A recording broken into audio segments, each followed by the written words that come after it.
Cargo 200 was released in 2007. It's directed by Aleksei Balabanov.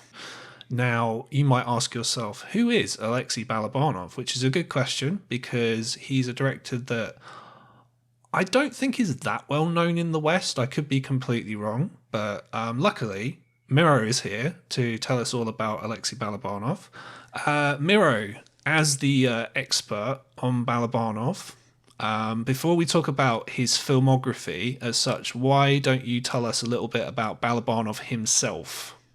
Well, Aleksei Balabanov is probably the single most significant and well-known and well-loved Russian director since Andrei Tarkovsky.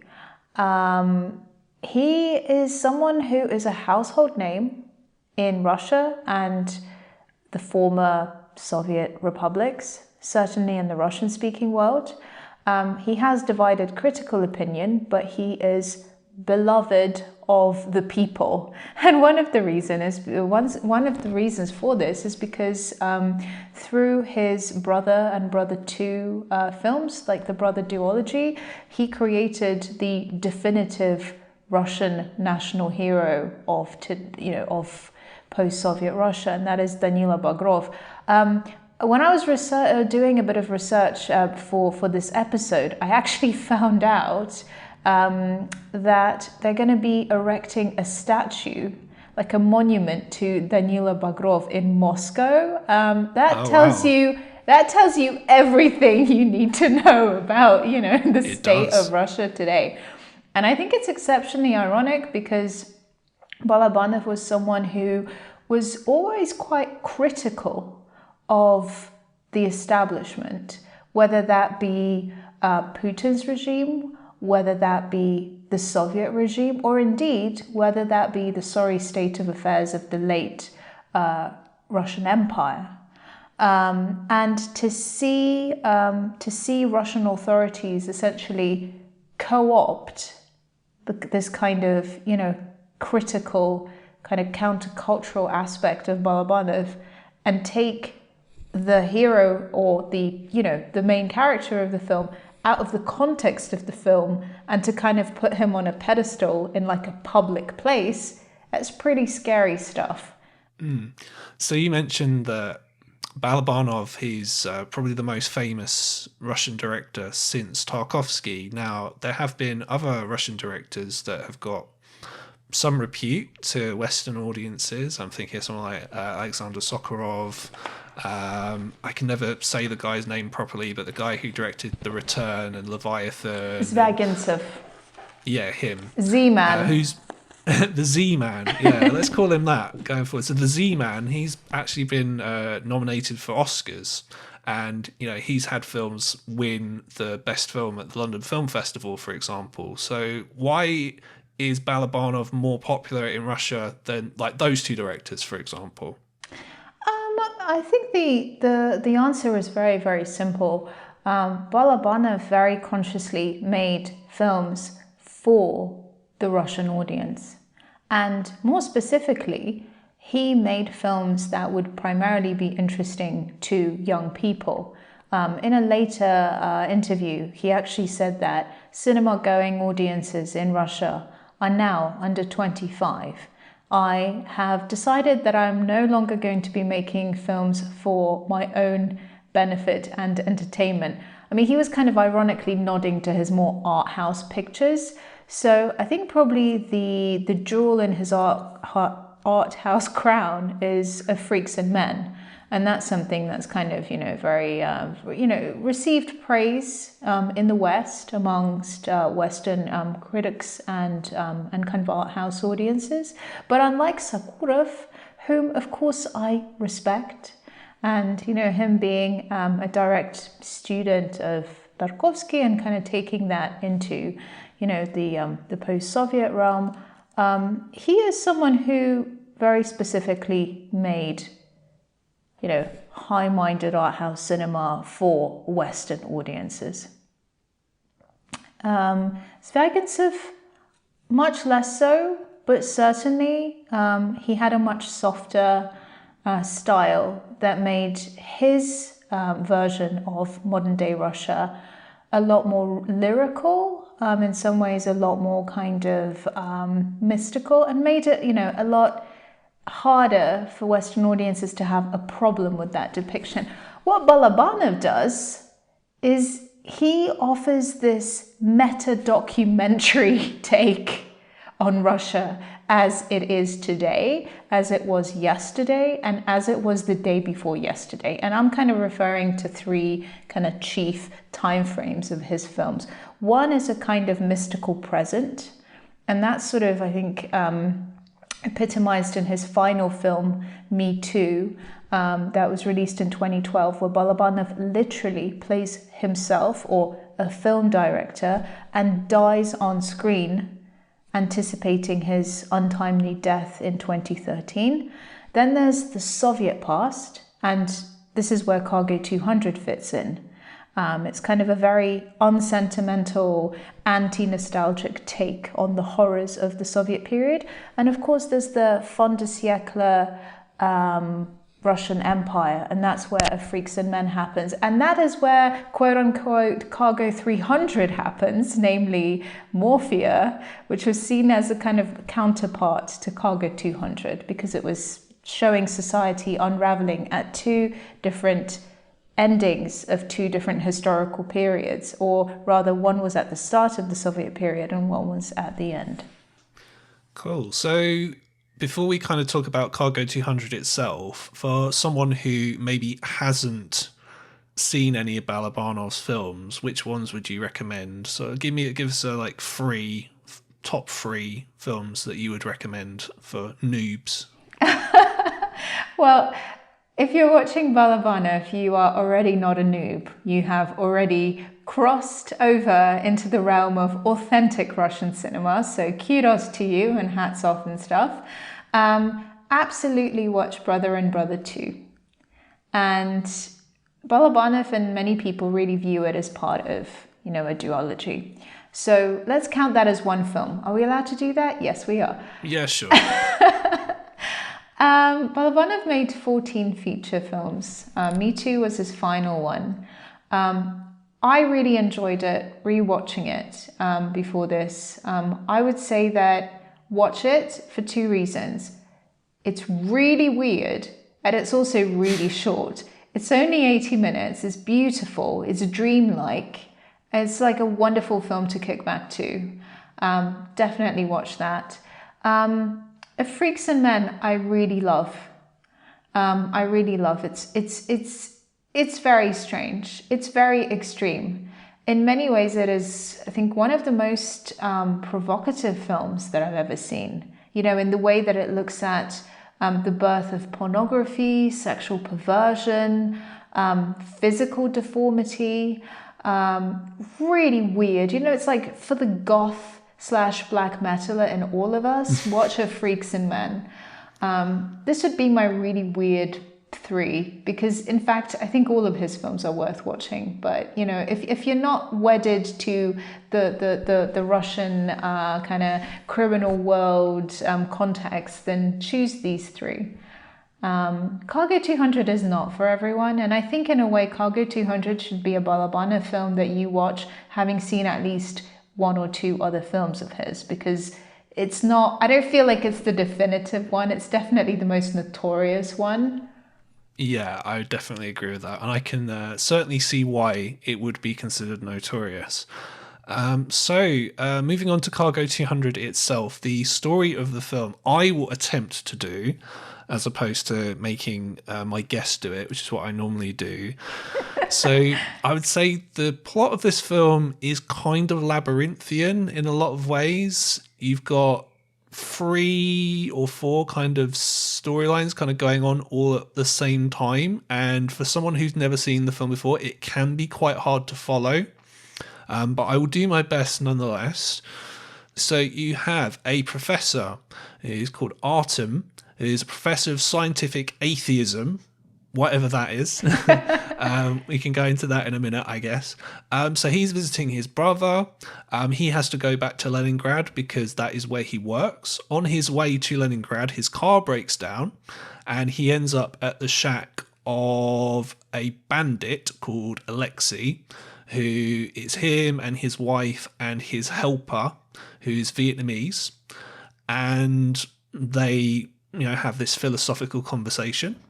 And while that's happening, at the same time, so the professor's niece's friend, called Valera, who is at a disco. He meets a girl called Angelica, and they kind of hook up.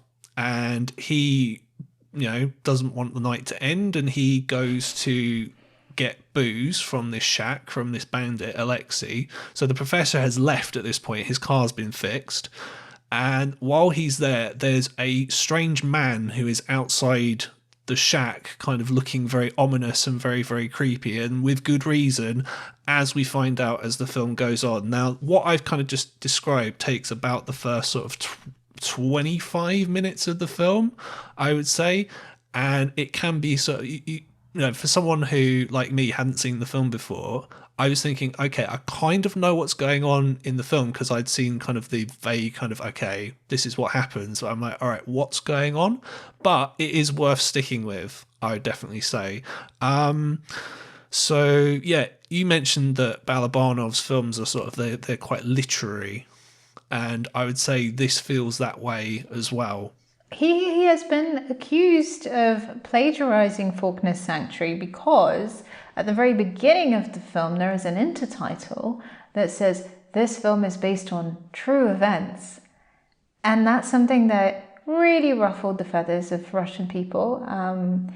A lot of kind of prominent public intellectuals and politicians and champions of public morality saying, this is not, this never happened. He depicts a country that never existed. He's showing all of this perversion and corruption that never was. And actually, Balabanov said that the film was based on his own experience of working, both serving in the army between 1981 and 1983.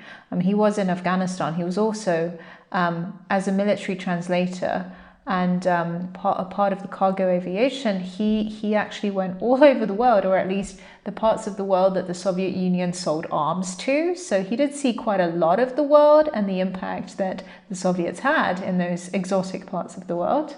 And that's where the term Cargo 200 comes from as well. We should probably explain. Absolutely. Cargo 200, Gruz 200, was the code for zinc coffins which contained the bodies of killed Soviet soldiers. There were about 15,000 Soviet soldiers, not just Russians, but Ukrainians and really representatives of all the 15 Soviet republics who died in Afghanistan during the Soviet war in Afghanistan that lasted 10 years. So Cargo 200 was, the code name for the bodies of the soldiers being taken back from the battlefields and back into the Soviet Union. So this taking place in 1984 is very important, as we've kind of established.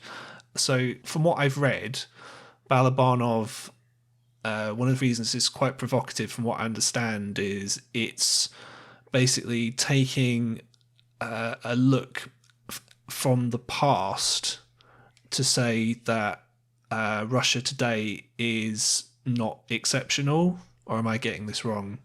Yeah, absolutely. I think Balabanov's work as a whole is best viewed as a kind of single filmic text, which takes place in neither the present nor the past. It's this kind of all-time Russia. I mean, he does talk about this national pathology that seems to permeate all the different epochs. So he could be showing you a film about late 19th century St. Petersburg and the kind of pornographic underground. And really what he's talking about is the flourishing pornographic industry that uses a lot of, Slavic women in the 90s, essentially snuff films even. I mean, the Cargo 200 was pretty much accused of being a snuff film when it came out. But in Brother That's 2... a very interesting thing to mention on this show, considering some of the films I've talked about. Yeah, absolutely. I mean, this is worst date movie territory, but probably worst dinner conversation territory too. So, just throwing it out there. In Brother 2, one of the things that the American gangster is doing is he's buying video cassettes of real rapes and murders of Russian women and selling them at a great profit in the US. So actually, Balabanov is very much interested in kind of messing with our expectations and kind of not allowing us to be cozy and be like, oh, wasn't that a grim time? Wasn't pre-revolutionary Russia a grim time? Oh, wasn't the Soviet Union a grim time? Oh, weren't the 90s a grim time? No, he's like, guys, these problems are still there and we need to sort them out. But he does it in such a way that's not moralistic, and in a way he has been accused over the years of being morally irresponsible, because he's made such compelling characters who are in fact criminals. I mean, Danila Bagrov, I mean, he kills. I mean, I haven't ever counted, but he's got quite a body count, and he just does this with this child-faced confidence. Baby-faced assassin. Yeah, he very much is. And, the idea is, I guess, in the films, it's kind of unclear, his justification is like, oh, I'm killing bad people, or, oh, I'm doing this for the sake of my friends to protect my own, but it's very morally ambiguous. So actually, I think over time, Balabanov becomes a lot more aware of this moral responsibility that he has as a film director. And Me Too is very unequivocal in its kind of in judging, in judging murder, and sin in a way, It's got a much firmer moral compass, let's put it that way. Cargo 200... is perhaps people's least favorite film because it did not present a single lovable character. Everyone in the film is just, either a full-on pervert, or they're very passive and cowardly, or they're just in some way, really difficult to relate to. Like, for instance, Valera, whom you mentioned, the friend who, basically, Cargo 200, I think, at the heart of it is a film about the worst date ever in a movie. Right, it's very apropos. The central, I think out of all the different narratives, perhaps the central one is the one of Angelica, who is the daughter of a local Communist Party boss who is abducted by a police captain who abuses his power to... spoilers? Yeah, sure. Yeah. We're full spoiler territory. Absolutely. Well, he abducts her, chains her to a bed in this horrible, grotty apartment that he shares with his alcoholic, schizophrenic mother, who is just, this is like the territory of Russian folklore. She's like this forest witch, this like Baba Yaga. She's like full on mental. And ugly, just the sheer ugliness. She's glued to the TV, and we see like some of the most surreal footage of like actual Soviet TV. You've commented, I think, when we talked about this in the past on like how catchy and weird the Soviet pop music is in the film, which is kind of contrasted sharply with this kind of industrial, hellish landscape. So the police captain, who is played by Aleksei Balabanov, who is a kind of semi-professional actor, he passed away at the age of just 44. And that's kind of added to the whole, Balabanov sort of halo of tragedy that kind of rings, him and everyone around him. And basically what he does is he abuses his authority as a police captain to steal the coffin that contains the body of Angelica's fiance, who was killed in Afghanistan. And he brings he brings the coffin into this apartment with the help of two of his subordinates. Then he takes the body of this dead Soviet soldier, who was the fiance of this abducted girl. He throws the body onto the bed. We should mention that actually before he even abducts her, he rapes her with a vodka bottle. The reason why that happens is because he's impotent. So he has to use objects or people in order to perform sexual violence on Angelica. And that, I think, was for many people one of the most shocking scenes. And the critics said people were in uproar. They were like, how can you show this on the screen? How can you fabricate something as crazy as that? Balabanov, in fact, said that this actually happened to someone that was close to him. When he was quite young, a girlfriend of his confided in him that had actually happened to her in the Soviet provinces in the late 80s. Another interesting detail is that in Faulkner's Sanctuary, the main character of Faulkner's Sanctuary, and her name is Temple. Something. Yeah, which is quite cool as well, because Temple, that's kind of got a kind of Christian Temple Drake. She is raped with a corn cob, and that's kind of a very American South thing, and and I guess the vodka bottle is a very kind of Russian thing.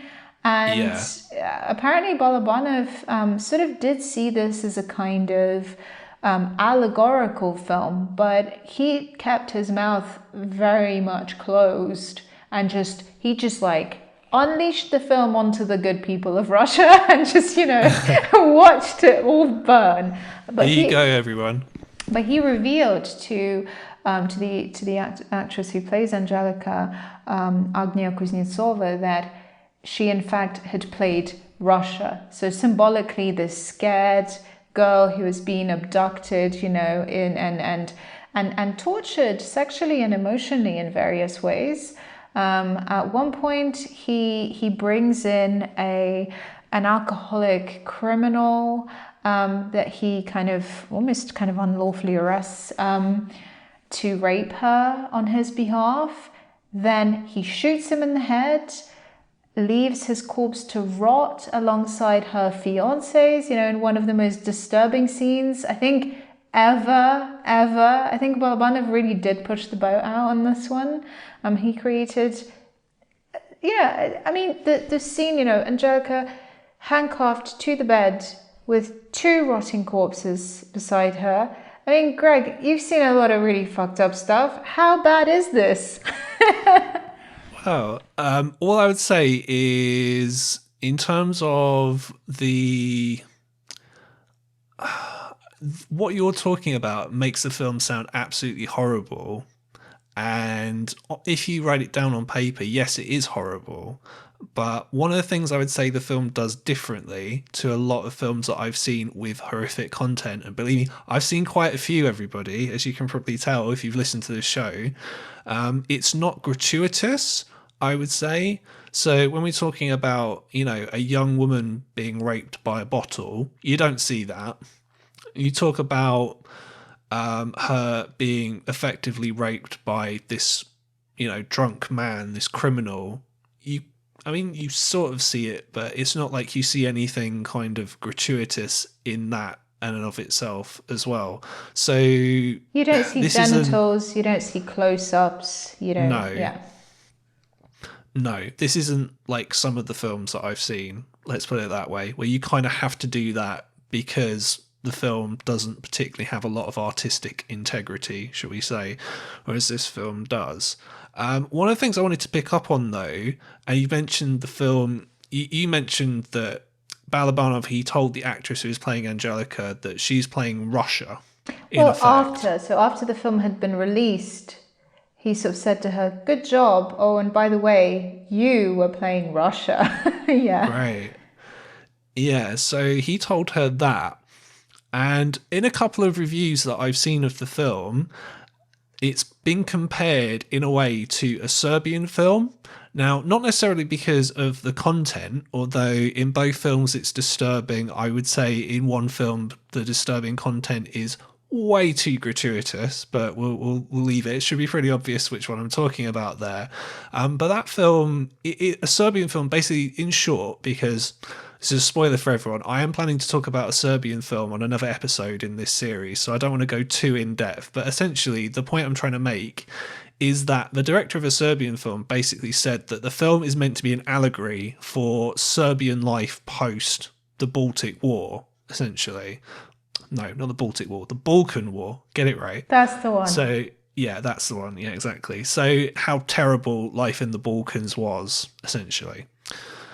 And it's fine to say that, but if you look at what's in that film, you go, okay, I don't really think you're being completely non-disingenuous with this.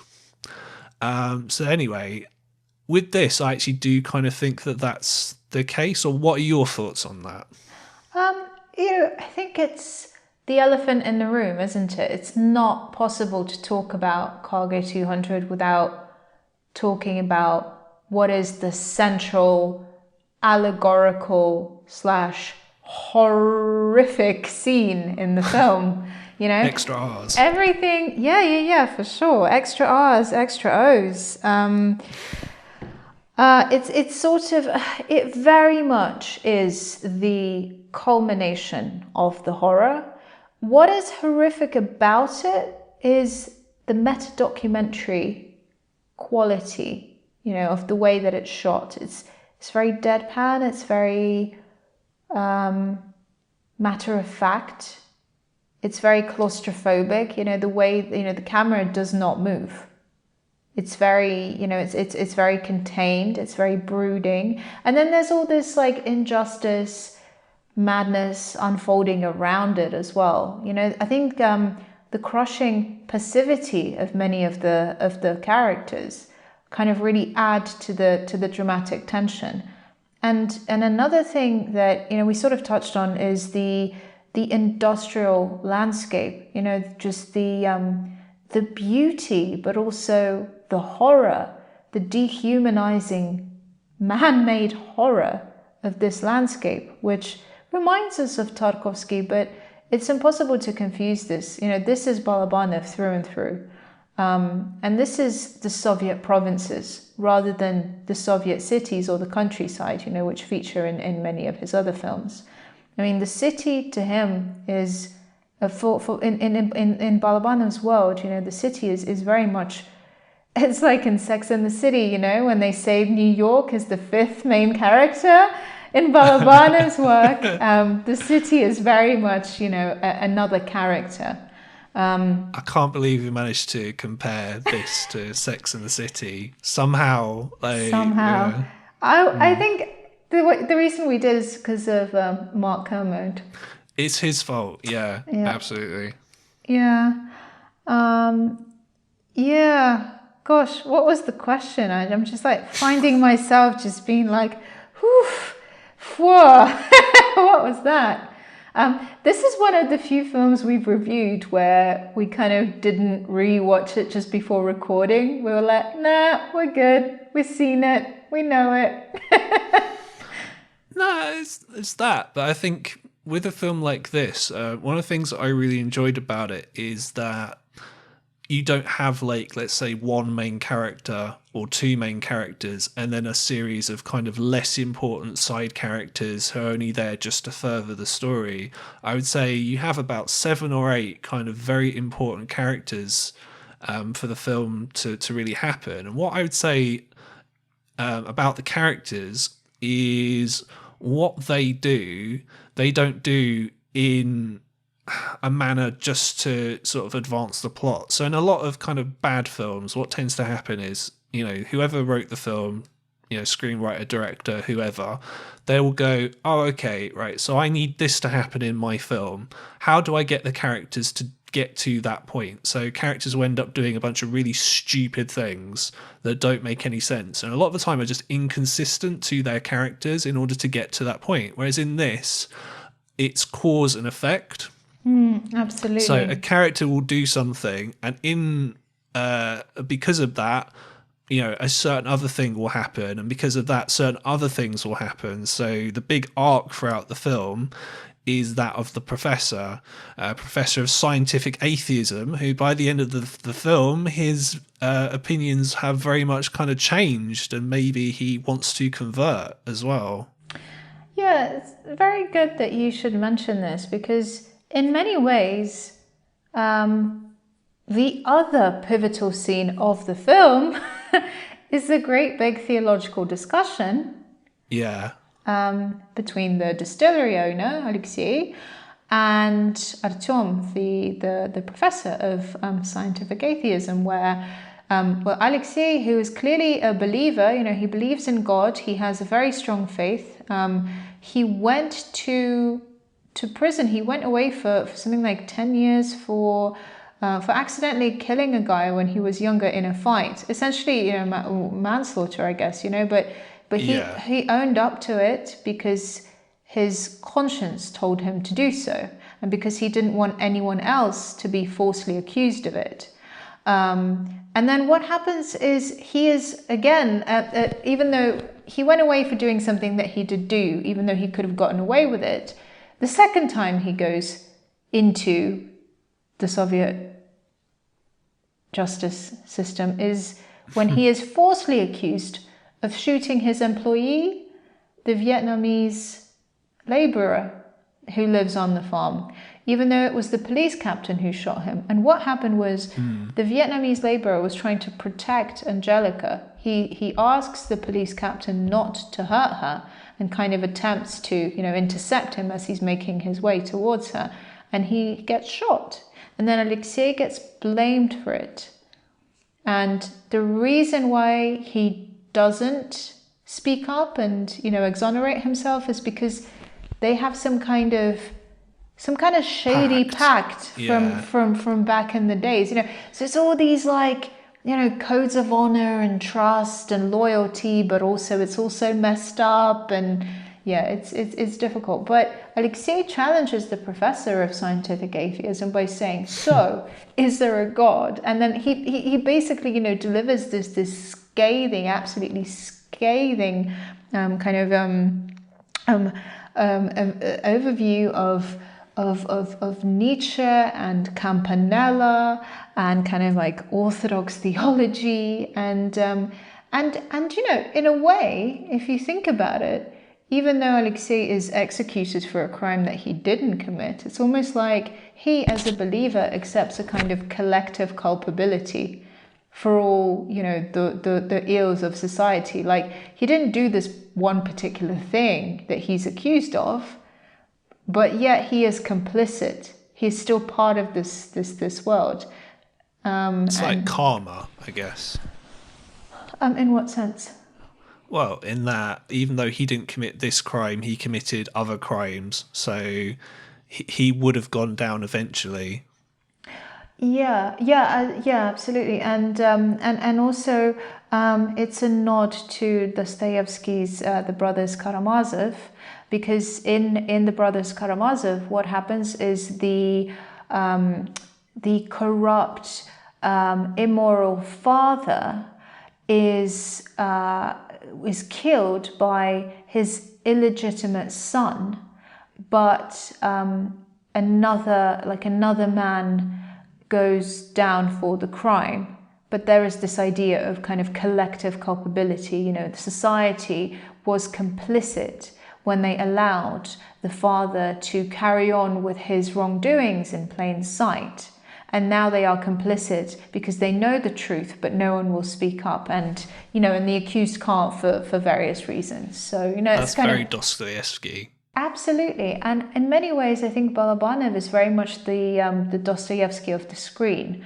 Dostoevsky famously read the crime pages of the weekly newspaper, and that's where he got, inspiration for really most of his work. In the same way, Balabanov kind of draws on real, on literature as much as on kind of real, like on stories, and also on the real situation. The 1990s in the post-Soviet world famously were a time of bespredel, or lawlessness.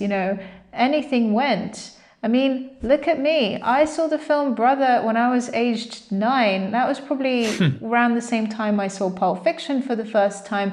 There's just no thing as certification. We did not, as post-Soviet children, know what is this PG, 13, 18. We could watch anything. My sister and I often recall there used to be this TV show. Literally, it was like every single evening there was a TV show in Ukraine called Situace, or The Situation, which was like basically like documentary footage of all the horrible things that happened during the day, filmed like really candidly with like the camera. So like film crews followed like police around and filmed all these horrible things. And it was full on, like it wasn't snuff because you didn't see people actually killing other people on camera, but it was pretty much everything that happened after the perpetrator had left. I mean, at one point I remember seeing must have been about 8 or 9, but one of them, and they showed this after X-Files as well. So I would watch the X-Files. I think they showed the news, and then they showed the X-Files, and then they showed this. And so I would watch the X-Files with my uncle sometimes, get really scared. But then there was Situace, and then once there was this horrible one about this baby that got found, like this dead, like this little baby's body got found in some bins, and it had been mutilated, and they actually showed it. And this was like real, this was like insanity, like nowadays that doesn't happen, but I mean, that's good to know. For our sins, we have the internet, so it's all still accessible, but at least it's not coming at you from the TV set. But this is an example of how, in the Soviet Union you had extreme censorship, and you had generally, people, you had a TV if you were reasonably well off, but anything like VCRs or kind of recording equipment or anything like that, it was just not available, But, so you had this very limited amount of information or films, and then suddenly after the collapse of the Soviet Union, anything goes, But then Balabanov is saying all this shit still happened. We just didn't see it. We didn't hear about it. And he hates TV, doesn't he? He really, really does. I really enjoyed the scholarship of Frederick White. He is a professor at the University of Utah, and I read a few of his articles. I believe he is working on a book, a scholarly overview of Balabanov's work, but there is a quote that kind of directly speaks to it. So he says that Cargo 200 was meant to interrupt an increasing nostalgia for a Soviet past and to question the re-emergence of authoritarianism in post-Soviet Russia, most of it conveyed through Kremlin-controlled television channels.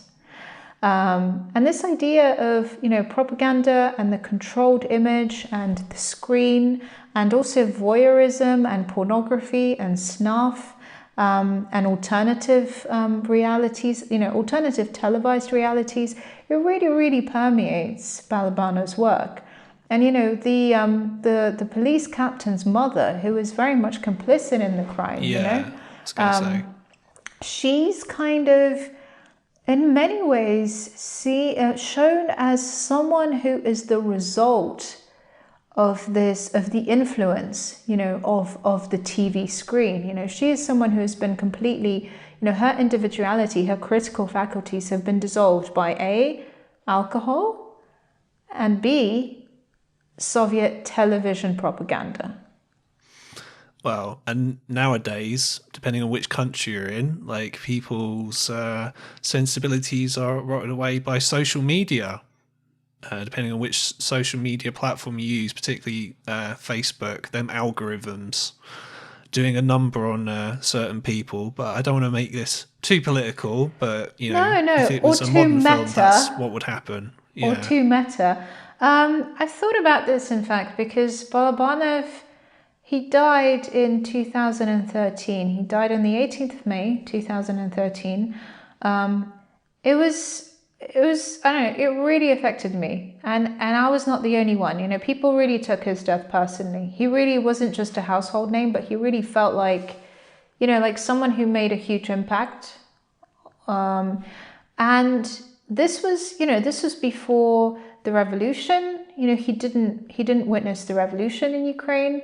He didn't witness the annexation of the Crimea by Russia in March of 2014.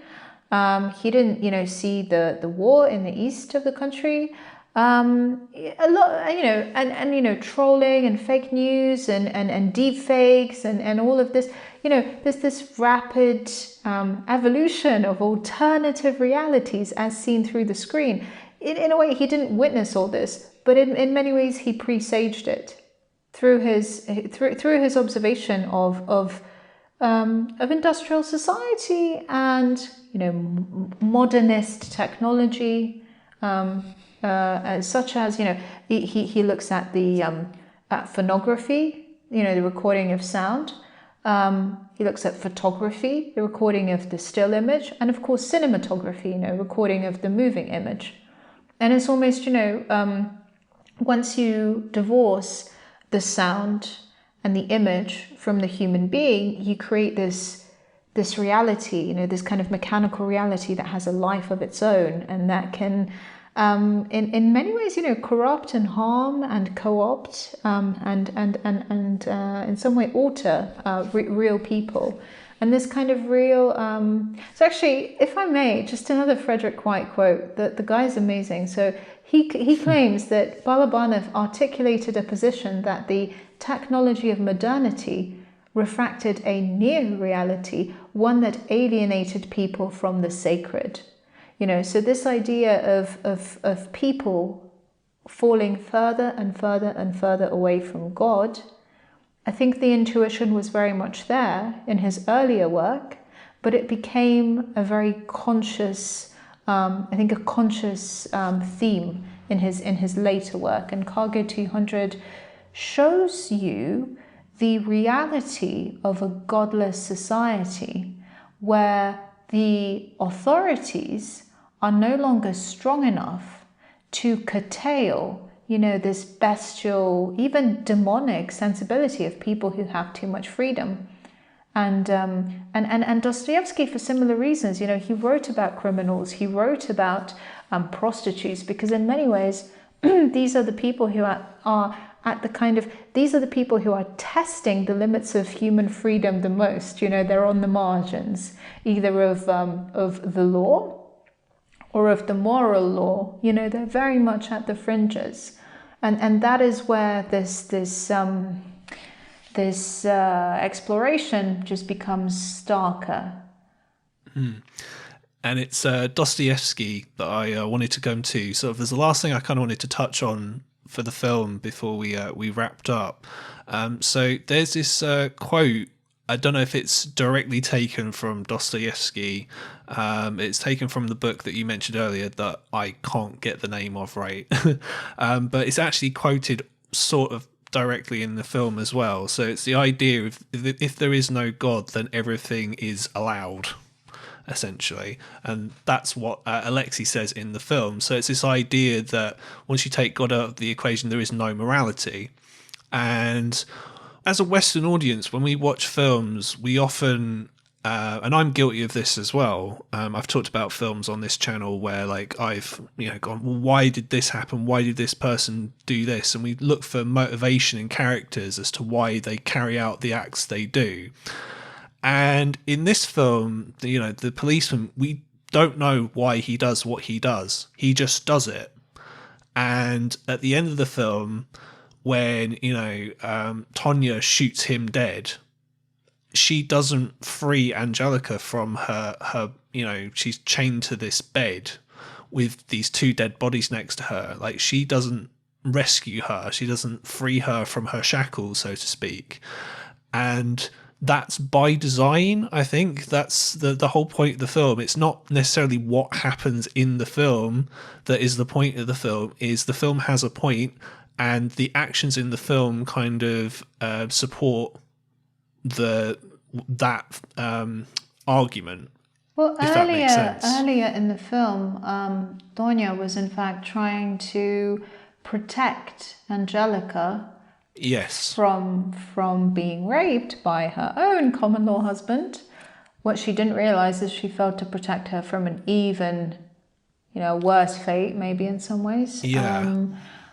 And what she says, she reprimands Angelica when she kind of keeps insisting that, I have to go home, I have to go home. Like, she's in the middle of nowhere with a date who is her best friend's boyfriend, who is passed out drunk from like pure, undiluted alcohol. Vodka. Like, he's under the bench, just knocked out drunk. And Angelica, and so Tonya says, can you drive? As in, like, can you take his car and get out of here yourself? And she's like, no, I can't, but I have to get home. And she's like, look, you should have thought about this, before you got into it. She basically she reprimands her, saying, like, don't whine.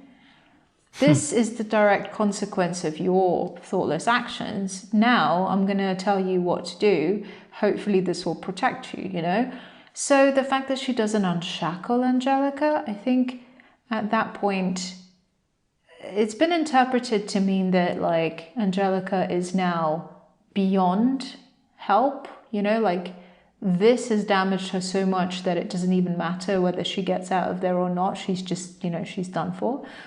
Other people have,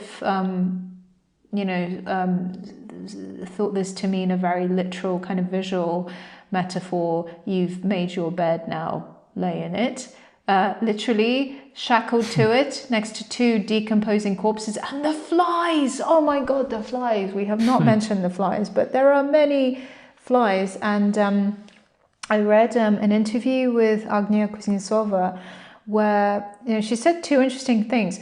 One thing was that one of the most difficult things for her in this film was to have to deal with the flies, because they were real and they were all over her and they would, like, just dying all the time. So she was just, like, laying in this, like, bed of dead flies, which was quite unpleasant.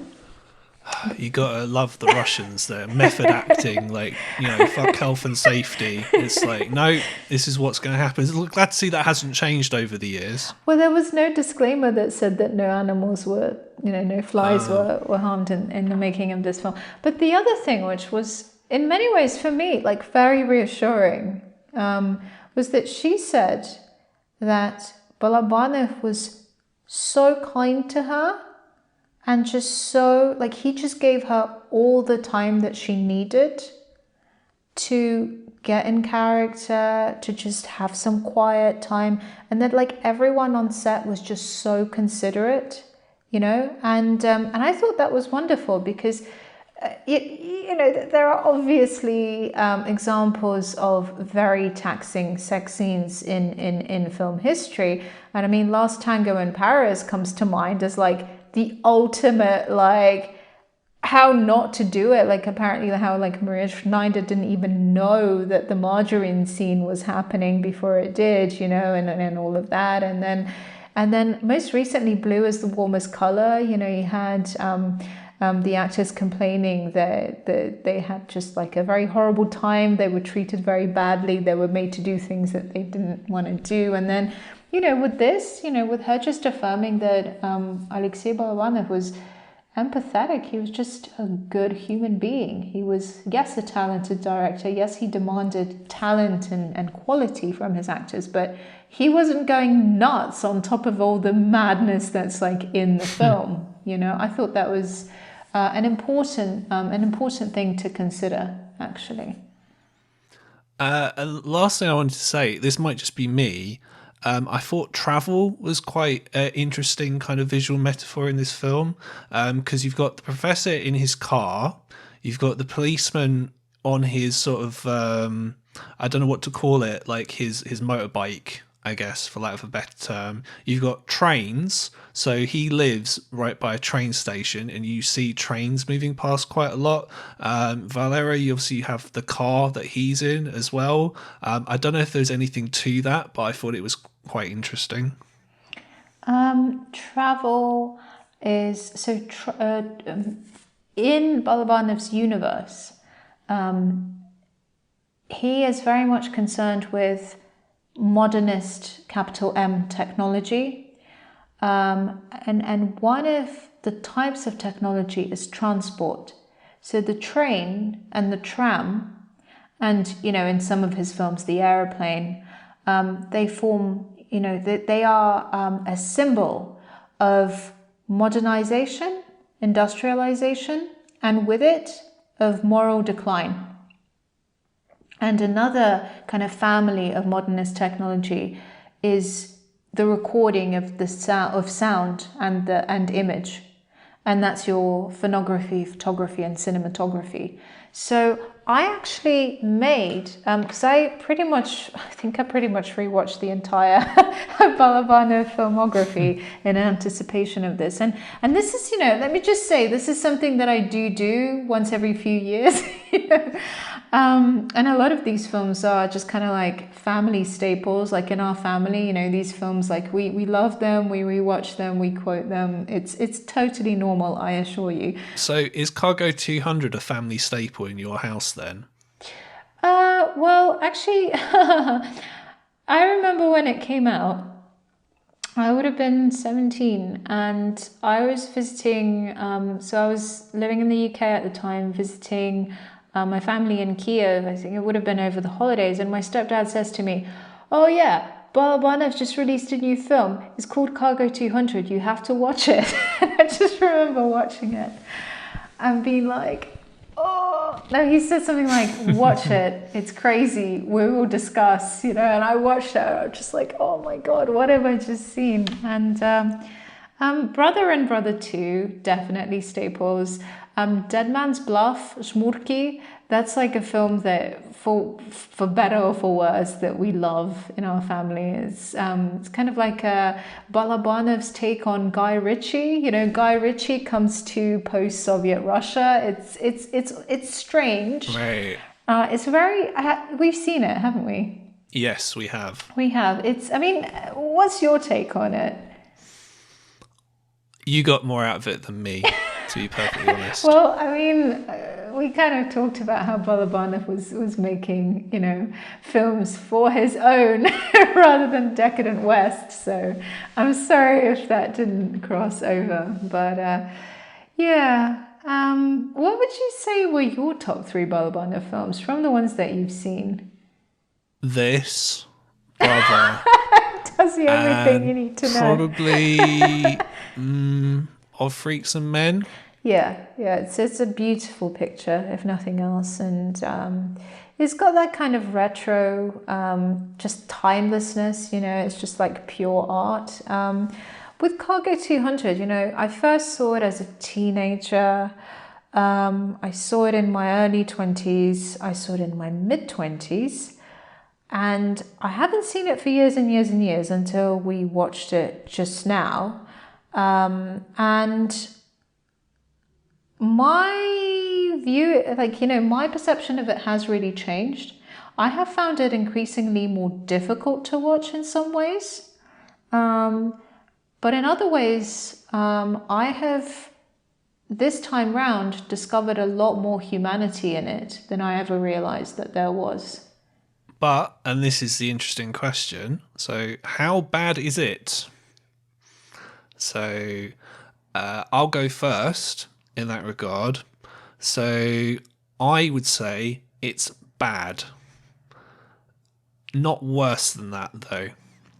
So if you look at what happens on paper, yes, it's pretty horrific. And in reviews, it's been called things like cruel and depressing and sort of horrible. But you guys need to watch some of the shit that I have to watch for this show because, yeah, on paper, yes, certain things that happen in it are very kind of, degrading and sort of horrific to Angelica.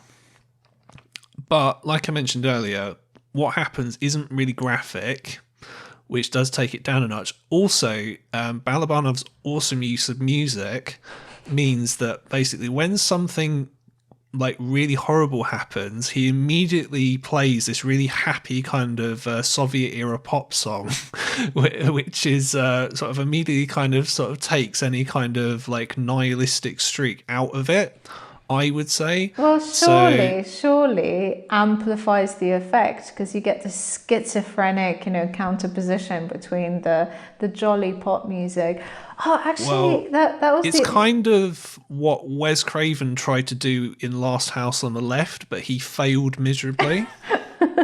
What song did he play? Well, he didn't use music. What he tried to do is you'd have these horrible scenes of like these two young girls being violated and tortured and raped. But at the same time, you had these policemen who were inept.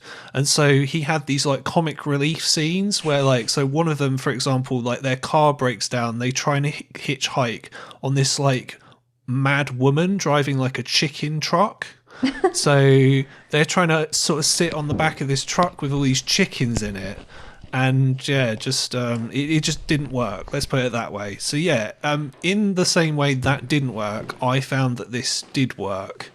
So I think that was the secret. You just got to play like jaunty sort of Soviet pop music.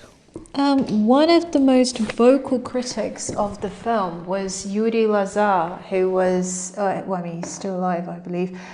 He was a Soviet pop legend, and his song Plot is played when the captain is abducting Angelica and kind of taking her on a motorcycle ride through the industrial wasteland of this provincial town that this is set in. Yeah, I think I mentioned to you that I watched the entire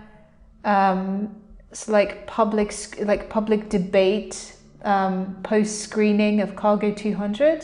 So this was in 2008, and this was on Channel 1. This is like the number one channel in Russia. And they had a lot of like public intellectuals, filmmakers, politicians, like a lot of famous people, come and do this like to the screening of Cargo 200, and then they had this like televised debate, and like some people, they were staunch kind of defenders of the film. They were like, "This is pure art. This is the country that we finally can put behind us. We can put this nostalgia behind us." And then like some people were just absolutely enraged. And one of the most enraged was this like pop star whose song Balabanov, probably with permission, used. But it was, he was every bit as comical as you would expect for someone who was that popular in the Soviet Union and therefore that complicit with the Soviet regime. All that aside, though, would you say it's... so in terms of a bad date movie, would you say it's good, not that bad, bad, very bad, or the worst? It's not the worst, but I would say it's very bad. Okay, why would you say that? Just the crippling weight of it, the crippling Dostoevskian existential anguish of it. Not even so much for the horrific scenes, of course, they add to that dramatic tension, but it really takes you on a journey into the heart of darkness, and that's not it's kind of a film like, having seen it, you just want to be quiet for a while. And it's on that note that we go to kind of the last section of the show, which is Reviews from the Outer Rim, where myself and Miro are going to give you guys some of the opinions out there on Letterboxd, which we are both on. If you want to follow us, please do. So I have a review here from a guy called Misha, and he kind of backs what Miro has just said, essentially, which says, Jesus Christ, one of the most genuinely fucked up films I've seen in a while. It exposes the horrors of humanity and of the Soviet Union in the 80s in a sickening, unflinching fashion, not for one for the faint of heart. One theme in the film is a condemnation of the naive and blind Russian masses, which would drown themselves in alcohol and media, clinging to blind idealism and nationalism while ignoring the true horrors that are happening around them. I think this is a simple but profound statement, one that rang true for my parents' generation in the Soviet Union, and one that still rings true today to a certain extent. While one part of me hates the nihilistic, overly dark attitude of this film, another part of me appreciates the brutal honesty and true depiction of real-life horror and abuse of power it depicts. Genuinely sickening movie, and I don't know if I would ever watch again, but I will remember it for a while. Proceed with caution. Oh, wow. Okay, well, the one that I chose, the first one, by Jeff exclamation point, is a little bit shorter than that. Jeff exclamation point gave this... Is that his full name? Jeff exclamation point. I guess. So Jeff exclamation point, or Mark actually, I've gone all American. He or she gave it 1.5 stars and said, maybe the art of film was a mistake. Wow. Which I can't help wondering if this is a direct reply to Vladimir Lenin's assertion that of all the arts, cinema is the most important to us. It may be, but it certainly speaks to Balabanov's criticism of the of cinematography, you know, as essentially leading to moral decline by and large. Well, you certainly don't have enough pithy one-sentence reviews on Letterboxd, so there we go. So my other review I wanted to highlight is by someone called Michael, who gave it 4 stars out of 5. He says, I'm being half facetious when I say that this should be called the Russian Chainsaw Massacre. Cargo 200 is famous as a cold shower for nostalgia for the late Soviet era, as it shows a society that lost its moral moorings and lets anything happen. On the other hand, American viewers might feel a horror movie vibe to this as clueless middle-class people step off the path and run into the rage of the underclass, those left behind by Soviet society. Some bright scholar could probably compare Cargo 200 with Texas Chainsaw Massacre and Deliverance, a very well-made film, although not recommended for those easily offended. Now, I take slight exception to that. I can kind of see where people get the idea that, okay, this is, you know, people that are going off into sort of the middle of nowhere. They're getting, you know, going where they're not meant to, you know, with, you know, backwoods hick locals or whatever. But I think that's kind of missing the point of the film in some way, because that does happen, but, you know, the person who kind of causes, you know, all the kind of misery that happens in the film is not like that. He's in a position of authority. So he is, in effect, and I can't believe I'm saying this, if you like take the sheriff, so the Ali Ermey character from the really shit Texas Chainsaw Massacre remake, he would kind of be that kind of character. So there aren't really any kind of like, you know, backwoods yokels. Yeah, so I kind of see why people would say that, but I don't personally agree. Yeah, so that's my opinion on that. Well, you know, another Suarez, who gave this film 4 stars, he goes, Russian Chainsaw Massacre, may have to cry in the shower after it. This movie is gulag. It's very concise, it's very perceptive. Yeah, you're going for all the concise reviews today. In fact, one of the I love it. In one, you know, one of the most kind of scathing criticisms of the film during this public screening was another like a Soviet, I think, like film editor or something, who said that if Cargo 200, I mean, Balabanov was at this, as was his producer and most of his crew, you know, and they were just keeping stum. They didn't reply to most of these, you know, they were just like super cool as cucumbers. And a kind of like intertextual little fun moment for me was when this guy who was like in his 60s at least, he says, if this film had happened, it was set in the US, then we would just brush it off as like a slasher or a picture like the Texas Chainsaw Massacre or Hostel. But you choosing to set this in Soviet Russia is like offensive, and at no point did Balabanov go, well, actually, this is a reimagining of William Faulkner's Sanctuary, which is set in the American South.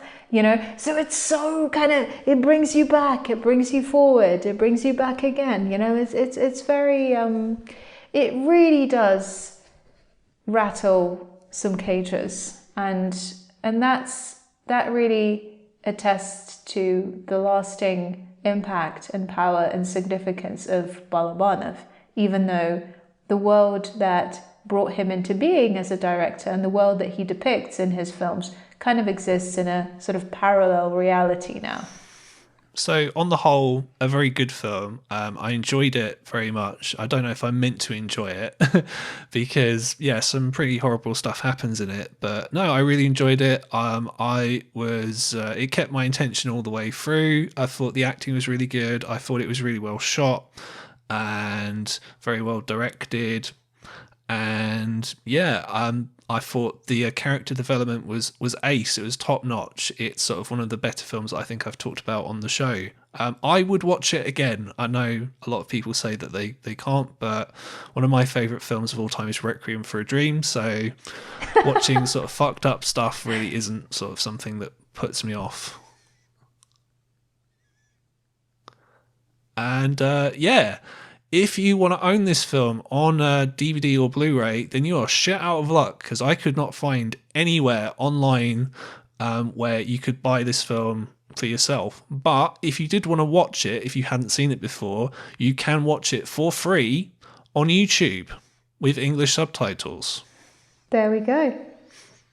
So there you go, exactly. So if you want to check it out for yourself, that is the best way to do that. So I want to thank Myroslava Hartmond very, very much for joining me on the show again. Thank you so much for having me again. It really is a privilege to be able to talk about Balabanov with a fellow movie buff. The privilege was all mine, believe me. And I want to thank you all very much for listening to the show. I hope you enjoyed it. And I will see you on the very, very next show for more of the worst date movies ever. Thank you for listening. If you want to follow me on social media, you can at Worst Date Movies Ever. And don't forget to click subscribe wherever you're listening to this right now to never miss another episode of Worst Date Movies Ever.